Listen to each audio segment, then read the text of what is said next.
first topic is squamous cell carcinoma, which is really similar to yesterday's topic, basal cell carcinoma. Next slide. What is squamous cell carcinoma? Squamous cell carcinoma. I'm gonna refer to it to as SCC. The skin is a common form of skin cancer that develops in the squamous cell that make up the middle and outer layer of the skin. So the difference between squamous and basal cell carcinoma is the basal cell is the bottom layer of the epidermis, and the squamous is the middle layer, and it depends on where the cancer happens exactly. SCC is usually not threatening. Though it can be aggressive if untreated, squamous cell carcinoma of the skin can grow large or spread to other parts of your body, causing serious complications. Most squamous cell carcinomas of the skin result from prolonged exposure to UV light, UV radiation. Next slide. Symptoms. How can you tell if you have SCC or not? There's some things that there was some signs that could maybe give that off.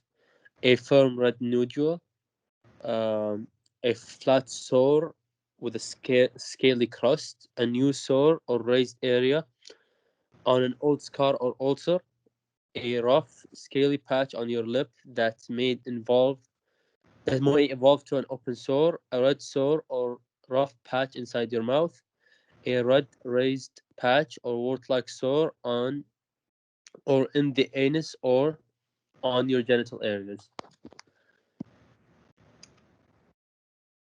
How does it happen? How can you get this disease? Squamous cell carcinoma of the skin occurs when the flat, thin squamous cell in the middle and outer layer of your skin develop changes in their DNA, mutations. I think we all know what cancer is. A cell's DNA contains the instruction that tell a cell what to do. The mutations tell the squamous cells to grow out of control and to continue living when normal cells would die. So what happens is usually the skin is getting renewed, and the skin is always the skin cells are always reproducing until they die at the bottom, and then they get left out at the top of the skin. What happens is they grow and they don't die. And what happens is you have uncontrollable growth, and it can cause all types of complications. Next slide. What puts you at risk of SSC? Fair skin. Anyone, regardless of skin color, can get SCC. However, if you have light pigmentation, melanin, of your skin, you have less protection from damaging UV radiation.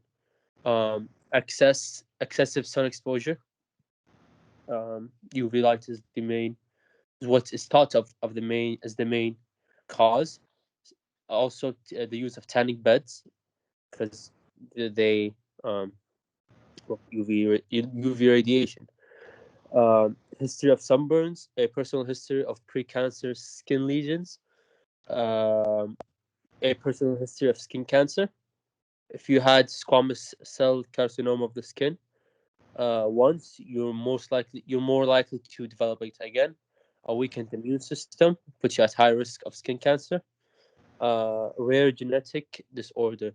People with eczeroderma pigmentosum, which causes an extreme sensitivity to sunlight, have greatly increased risk of developing skin cancer.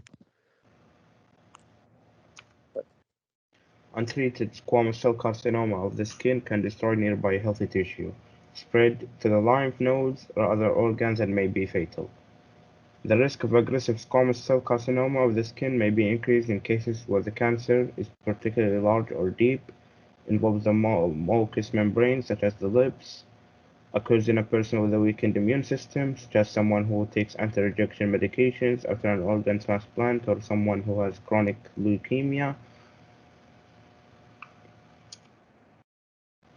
If your skin cancer is very small and has a low risk of spreading, you might consider less invasive treatments, including curettage and electrodesiccation (C&E).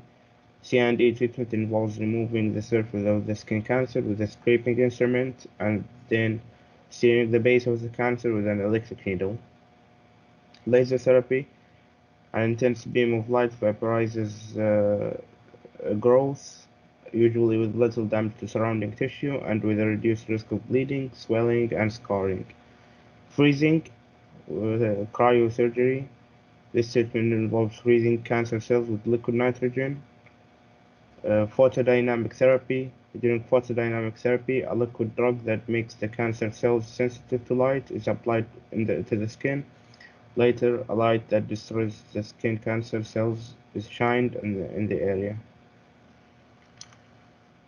More invasive treatments might be recommended for larger squamous cell carcinomas and those that extend deeper into the skin. Options might include simple excision. In this procedure, your doctor cuts out the cancerous tissue and the surrounding margin of healthy skin. Mass surgery.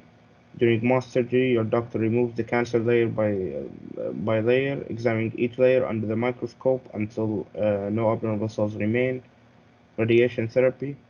Radiation therapy uses high-energy beams, such as X-rays and protons, to kill cancer cells. It might also be an option for people who can't undergo surgery. When squamous cell carcinoma spreads to other parts of the body, drug treatment might be recommended, including chemotherapy. Chemotherapy uses powerful drugs to kill cancer cells. Targeted drug therapy. Targeted drug treatments focus on specific weaknesses present within cancer cells. By blocking these weaknesses, targeted drug treatments can cause cancer cells to die. Targeted drug therapy is usually combined with chemotherapy and immunotherapy. Immunotherapy is a drug treatment that helps your immune system to fight cancer. Your body's disease-fighting immune system might not attack cancer because the cancer cells produce proteins that bind the immune system cells. Immunotherapy works by interfering with that process. For squamous cell carcinoma of the skin, immunotherapy might be considered when the cancer is advanced and other treatments aren't an option.